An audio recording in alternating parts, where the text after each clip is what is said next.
পরিষ্কার করে বলতে চাই যে আজকে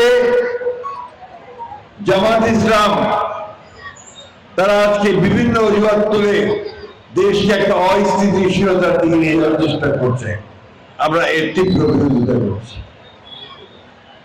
আমরা মনে করি যেটা এই সমস্ত বিষয় নিয়ে একটা সমস্যা তৈরি করে গণতন্ত্রকে ব্যাহত করা, নির্বাচনকে ব্যাহত করা, এটা কোনোমতেই জনগণ বরদাস্ত করবে না।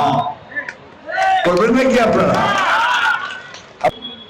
বলতেছে পিয়ার দিবা হবে জামাতে ইসলাম, তাই না? জামাতে ইসলাম বলছে পিয়ার ছাড়া আমরা নির্বাচনে যাব না। প্রত্যেকে মিছিল করতেছে, ঘেরাও করতেছে। পিয়ারটা কি বুঝেন? বলেন না ভাই, পিয়ার বুঝেন আপনারা?